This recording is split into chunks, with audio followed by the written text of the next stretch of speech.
മിഠായി തെരുവിലേക്ക് കയറുമ്പോൾ തന്നെ ഇടതുവശത്ത് നിന്ന് നല്ല മണങ്ങൾ ഇങ്ങനെ വരാനുണ്ട്. അതിൽ തന്നെ കല്ലുമ്മക്കായി പൊരിച്ചത്, പൊക്കവട പൊരിച്ചത്, വട പൊരിച്ചത്, അങ്ങനെ കുറേ എണ്ണക്കടികളുടെ അടിപൊളി സ്മെല്ല് വരാനുണ്ട്. അത് എവിടെ നിന്നാന്ന് ചോദിച്ചിട്ടുണ്ടെങ്കിൽ പട്ടാളപ്പള്ളീൻ്റെ തൊട്ടടുത്തുള്ള ആ കുഞ്ഞ് തട്ടുകടയിൽ നിന്നാണ് കേട്ടോ. അവിടെ എല്ലാം ഇങ്ങനെ ലൈവായിട്ട് ഇങ്ങനെ പൊരിച്ചുകൊണ്ടേയിരിക്കുകയാണ്. വൈകുന്നേരമായി കഴിഞ്ഞിട്ടുണ്ടെങ്കിൽ അവിടുത്തെ തിരക്ക് നിങ്ങൾ അനുഭവിച്ചറിയണം. അതിലൂടെ പോകുന്നവരെല്ലാവരും അവിടുന്ന് ഒരു ചായയും കടിയും കഴിച്ചിട്ടാണ് പോവുക.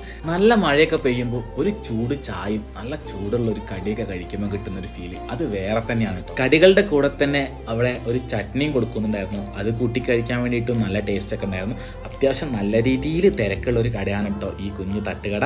അപ്പോൾ നിങ്ങൾ കോഴിക്കോട് മിഠായി തെരുവ് ഭാഗത്തൊക്കെ പോകുന്നുണ്ടെങ്കിൽ ഇവിടുന്ന് ട്രൈ ചെയ്തിട്ട് നിങ്ങളുടെ ഫീഡ്ബാക്ക് ഒക്കെ അറിയിക്കുക. അപ്പോൾ ഇതുപോലത്തെ മറ്റൊരു അടിപൊളി വീഡിയോ ആയിട്ട് നമുക്ക് വീണ്ടും കാണാം. ബൈ.